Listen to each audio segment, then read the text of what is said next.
Well, hello, friends. Mark Holmes here, and as always, thank you guys for watching, commenting, subscribing, and being part of the Joe Blue Sports Report. Without you guys, this does not work without you guys. So stay here. Don't go nowhere because we got to keep this thing working for all of us. Okay, man. It's been another busy, busy day. And I'm tired. But I feel good, and I feel like I got a bunch of things accomplished.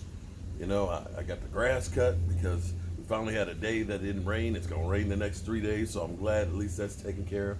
They say April showers bring May flowers. Okay, well, I see a few flowers that are already here, so I feel good about that at least. You see some, look, boom.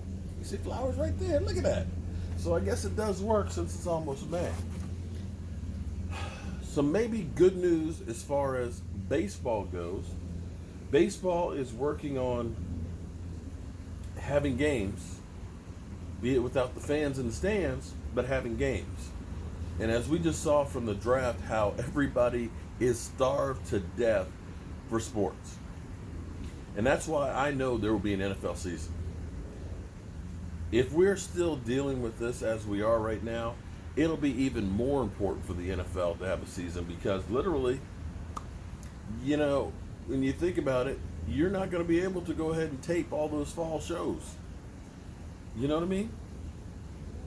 If we're still dealing with this thing going into the fall, you're not going to be able to tape those shows. Right? So it's going to be kind of interesting with television. If we're unable to get back to work in there like we really should, or if it's only partially open, you're going to need distractions. You're going to need things to talk about. And it may be that NFL players, they may have to say to the players, hey, look, we're going to give you a 25% bonus on the season, but you're going to be locked down for the whole season to keep it safe. So let me ask you, would you be willing for a 25% bonus to basically stay away from family for 6 months? 25%. Yes, I could do that. Yes. But be that as it may. I was having a conversation with Greg, and shout out to Greg for sending those trading cards. I really, truly appreciate that. Randy also sent some too. I don't know if Michael's done a video or anything on them. If he hasn't, I'm going to slap him because things like that are priceless. They're not priceless, but monetarily you can go out and buy them. But a gift from a friend means that much more to me.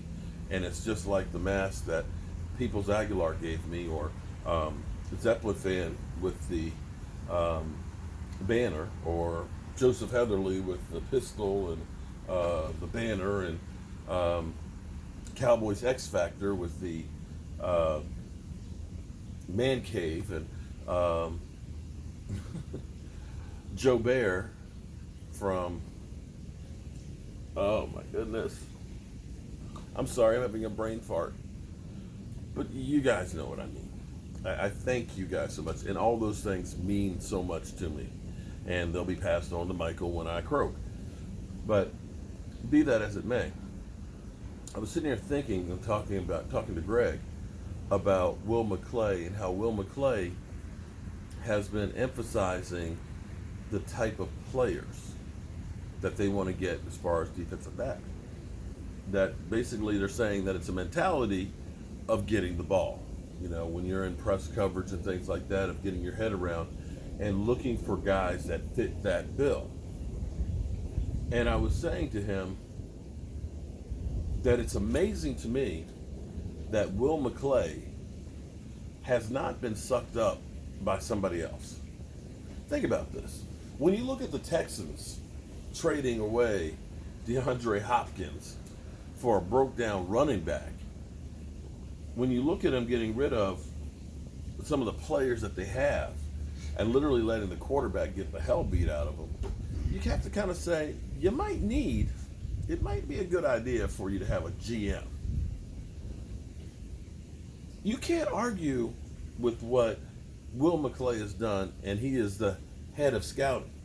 Now, I don't know what Jerry Jones has done to keep that guy, but you got to think that there's a lot of teams out there that want to say, hey, we'd love to have you. I know the Texans were interested in talking to him. What? He's the vice president.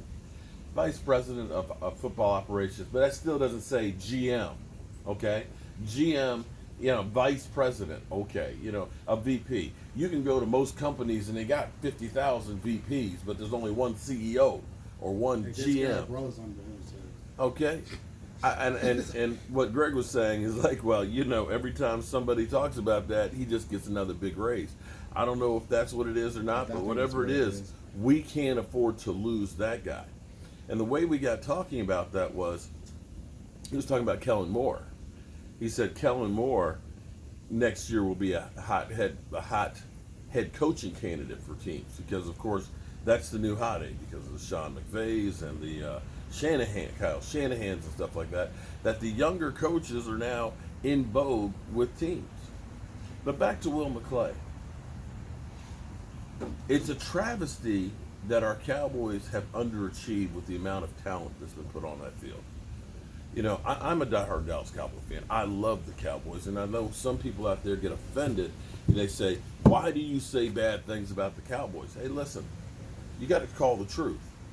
You can't live in denial. You have to admit a problem if there's a problem, even if it's at home, even if it makes you look bad. Because if you don't admit that you have a problem, you certainly can't fix the problem.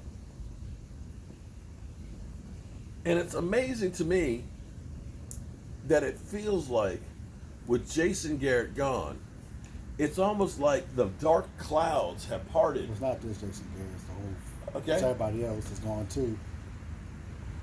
That the sun is now out. That they're looking at things differently.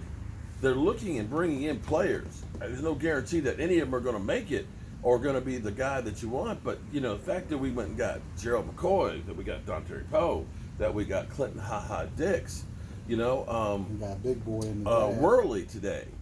We are going out there. We are being aggressive. What? And your boy in the draft, the third round pick. Diggs. Yeah. But I'm just talking about free agency, which is something we don't usually dig deep in. And it feels like to me, like the Cowboys are pushing in all the chips on everything, with the exception of Dak Prescott's contract. That's the only thing they haven't done yet. But it seems like they are trying to get as much talent as they can. And you got to look at this and say, they've done a hell of a job bringing in talent, because the battle cry was, if the Cowboys pay Dak Prescott, they won't be able to have a team. They won't be able to sign everybody. Well, here's the reality.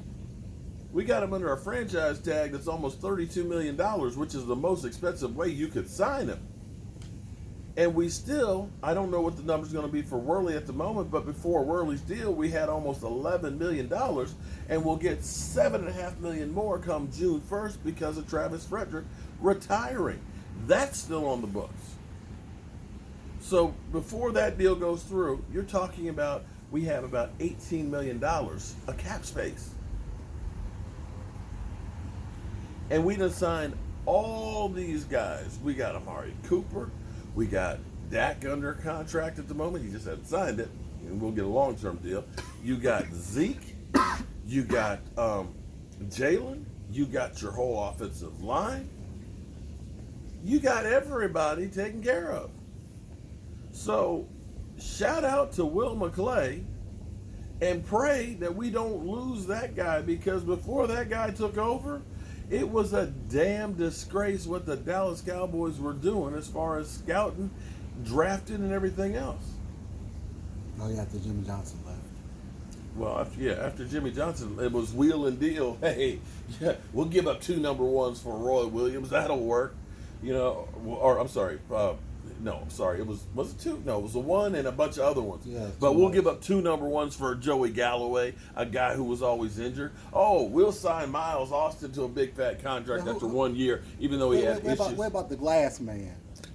Yeah, we'll trade up for Morris Claiborne, the best player in the draft, because they listen to the guys on TV. He went to yeah, another team, won a Mel Super Bowl. Kiper and He went all to another them team, won a fools. Super Bowl. So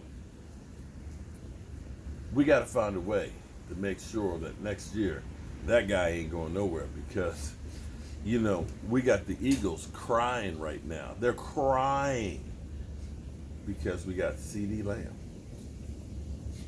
I kind of like the Eagles crying. But that's all I have to say about that. Tomorrow we got more shit going out. My man White on Rice, your Oklahoma Dallas Cowboy hybrid one, that's going out. My man who already got the 2 walnut ones, and you wanted the Redskin Saints one Redskins. that are mug racks, Oh, those are going out. Redskins. There's a couple of two-faced cowboy racks. Those are going out. What else going out? We got two. We got 2 or 3 tailgate members. We have one that waiting for us. I think you're waiting for us. Okay, I got 2 tailgate members. I think right now, and too. yours are two-faced. Two-faced. What else we got out? There was another one, wasn't there? We had two-faced. Okay, we just got a lot of shit going. And if you became a channel member too, your shot glasses are going out. So we've been busy, and we got to start cutting some more blanks tomorrow. Damn. Well, it's all good. It makes the days go by faster. All right, y'all. It's time for me to turn out the lights, because I'm getting delirious. I guarantee I will sleep tonight. You got anything else for me, Mike? You got anything else? Greg was on here. Make sure Greg and Robert, the cards. Are you gonna do a video with those or anything? I'll probably think of them. I'll think of them next video. Make sure you thank them people, man. But Because I'll take them away from you. I'll do a video on them. you can have some of them. You got some of them. All right. You got some of the doubles. It's time to turn out the lights. This part is over. I know you got jerseys with some of them. We'll see if we sign anybody between now and the time I get up. Peace, y'all, and keep your ass at home. I need you to check something. I don't know which one Kayla's address. Is it 6? Hold that. Camera's still on.